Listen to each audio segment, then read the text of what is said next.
What's up, movie collectors, and welcome back to the Lucid Nightmare. I'm your host, as always, Jay Schatzer, and it's time for another Quickie with a movie haul from Severin. My halfway to Black Friday sale finally came in a couple days ago, so got a lot of great stuff and a lot of amazing stuff. So let's jump right into this crazy concoction of cult classic greatness. First up is a movie I've never seen before, and it's probably one of the ones I'm most stoked about the ones that came in.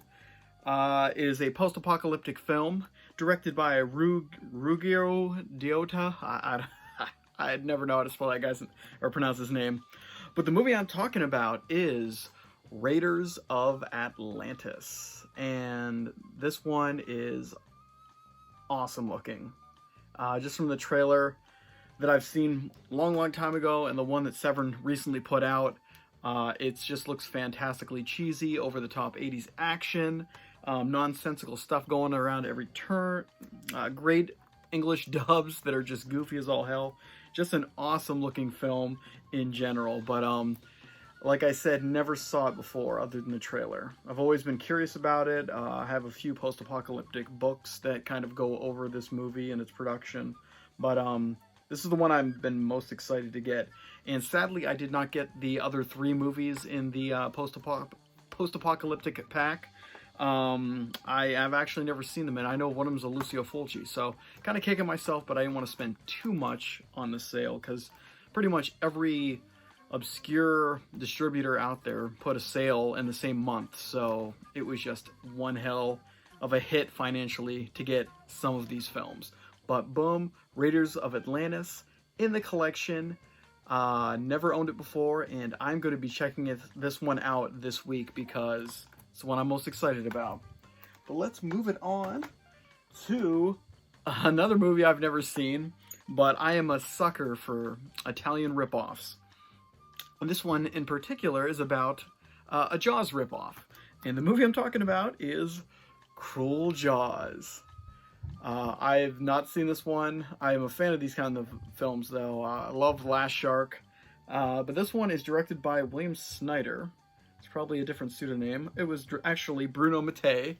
It must be his one of his many fake names when he was distributing them over in America.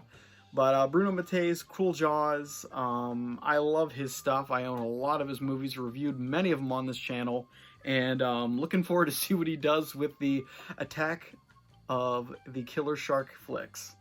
Looks like it's just blatantly ripped off from Jaws, from Steven Spielberg's Jaws. And I'm just really looking forward to seeing this cheesiness. I can't get enough of these kind of like Italian ripoffs. It doesn't matter how good they are or how bad they are. I find entertainment in every single one of them. So that is Cruel Jaws for pick number 2.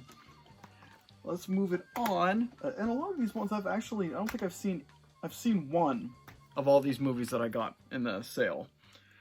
This one I actually picked up. I've always been curious about it, but after the star of it died, maybe 2 or 3 months ago, time's kind of flying, I decided to pick it up just because why not? And it was on sale, so let's give it a try. But the movie I'm talking about is The Perils of Gwyndelyn, and it's a longer title, In the Land of the Yik Yak. Yeah, but it's like, I guess the best way to describe it is just kind of like an erotic adventure fantasy film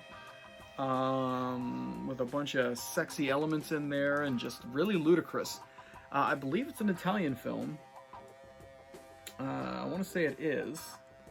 And I don't really know much about it other than seeing the trailer maybe 6 years ago, watching a trailer online and saying, you know what, that looks really weird, I'd like to see it someday. So, saw it in the sale, decent price, looks like nothing but fun, so why not add it to the collection? But, yeah, I don't really know the actual story too much, other than that, I forgot to say, Tawny Catania is the one that died recently, but, her character gets mixed up in this whole globe-trotting adventure, I guess. It's like a mix of Indiana Jones and like sex comedies. It's very weird, but right up my alley. But it's nice to have this one in the collection, The Perils of Gwyndelyn in the Land of the Yik Yaks. Ridiculous name. But I'm looking forward to that silliness. But next up is a film by one of my favorite Italian directors, but I've never seen it before, and I actually missed the last Monday night movie with my friends, or the last one where they watched this exact movie. So I made up for it, and I have it in the collection now, so I can watch it anytime I want. But it is Lucio Fulci's Demonia, and I guess you would call this a nunsploitation kind of flick. I don't really own too many of those. The subgenre doesn't really tickle my fancy, I guess, but Lucio Fulci is one of my favorites, so I'm gonna give this one a try and see how it is. It just looks pretty sinister. But I don't really know much about it. I'd never really researched too much of Lucio Fulci's latter work, because I don't know, just never ventured in to see. I'm scared because I don't like when directors kind of do good stuff and then just fall into the pits of hell and make nothing but shit. So I kind of stay away from people's later works if they're not so good or well received. But I'm gonna give Demonia a chance and see how it is. Yeah, it came out in 1990, so it's right in that era where he just started putting out junk and then passed away. But Demonia, nice to have in the collection. I might have this on DVD, but never watched it. But now it's in Blu-ray, so throw it in the collection and watch it for later. Alright, next up is, oh my goodness, a Jess Franco film. And it is pretty much, there's so many different retellings of the story of Dracula, but this is Jess Franco's spin on it. It is Count Dracula, with Christopher Lee playing Dracula again, but this has nothing to do with the other Hammer films that he's associated with. This is Jess Franco's own little vision of the tale, but it looks like it has an amazing cast in it. Has Klaus Kinski in there showing up, and he's just nothing but entertaining whenever he's on the screen. You never know what the hell he's going to do, and I think that's Herbert Lom there, yep. And I don't recognize the other people, but damn good cast. And edited by Bruno Mattei. A lot of... Fred Williams is in this? Soledad Miranda? Jesus. Alright, well, yeah.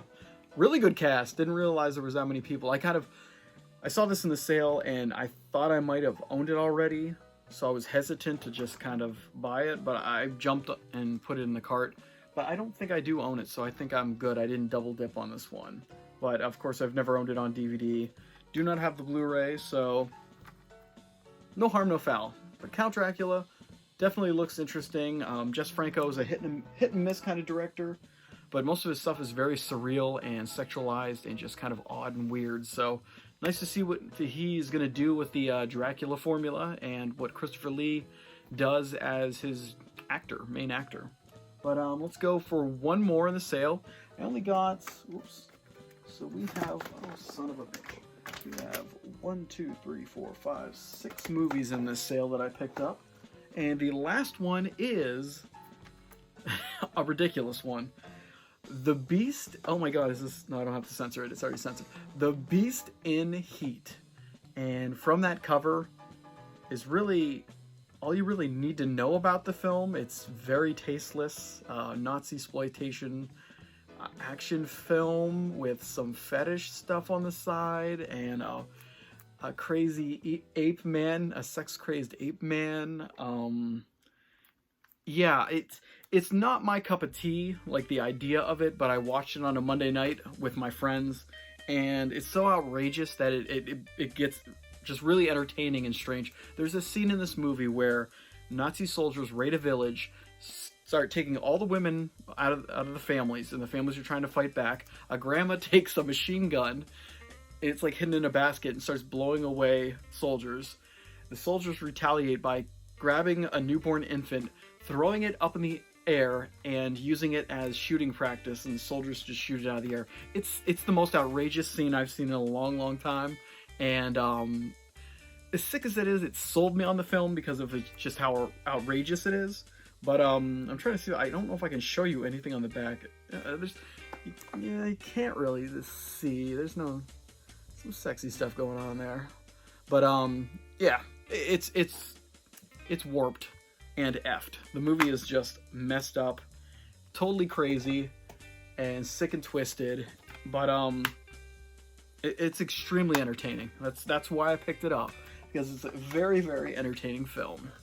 But that is my Severin halfway to Black Friday sale order. Finally came in. Feels like I've been waiting for it for forever. Good stuff. But yeah, and a lot of it's Italian stuff. I think I pretty much went crazy on just Italian films this time.